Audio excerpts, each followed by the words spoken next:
Hi everyone, welcome back to the channel.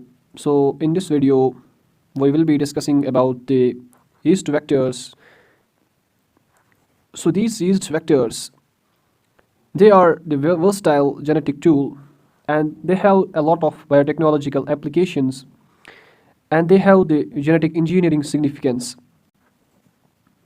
We have diverse yeast vectors. For example, we have plasmid-based vectors, then we have the integrative vectors, then we have the centromeric vectors, and then we have the 2 micron circle plasmid vectors. So these plasmid-based vectors, the yeast vectors, these are the circular DNA molecules that are commonly used for cloning and protein expression in yeast systems. Coming to the integrative vectors, they facilitate stable integration of foreign DNA into the yeast genome and they allow long-term expression. And when we look at the centromeric vectors, they contain yeast centromere sequences and they enable them to replicate and segregate appropriately during cell division. And knowing about the 2 micron circle plasmid vectors, as they are derived from the 2 micron plasmid of Saccharomyces cerevisiae, they offer high stability and copy numbers. And coming to the advantages and limitations of these yeast vectors, each yeast vector type presents distinct benefits and constraints influencing their suitability for specific applications. So now let's explore the yeast vectors in recombinant DNA technology.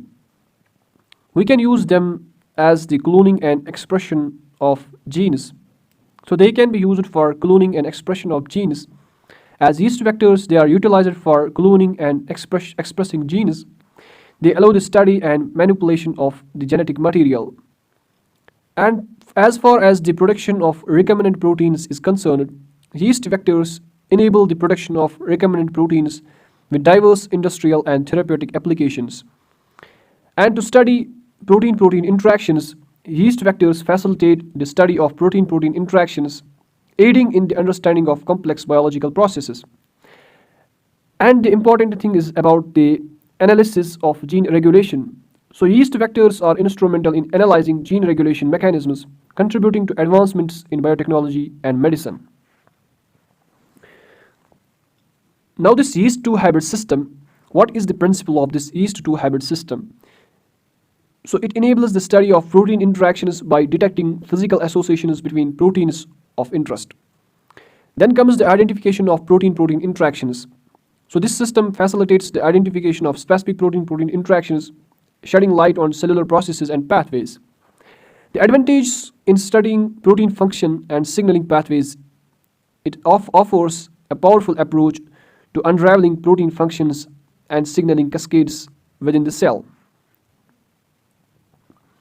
Now the yeast vectors in industrial applications, we can use them in production of biofuels as they are utilized for efficient production of biofuels as they contribute to sustainable energy solutions. In case of the metabolic engineering, yeast vectors are employed in metabolic engineering processes to produce chemicals with diverse industrial applications.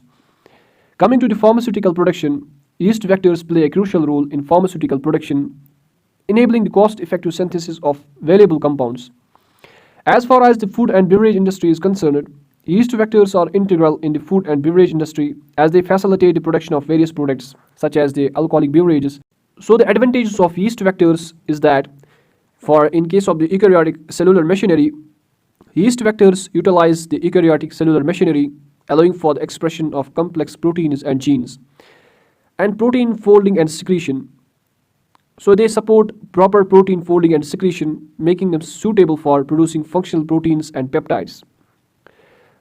The post-translational modifications, it facilitate the production of correctly modified proteins for various applications. There are certain challenges and limitations of yeast vectors. The first thing is that there is the difficulty in transformation efficiency. So to achieve high transformation efficiency, yeast vectors face challenges as it impacts the genetic manipulation processes. Coming to the limited range of host strands, yeast vectors are constrained by a limited range of host strands available for specific genetic engineering applications.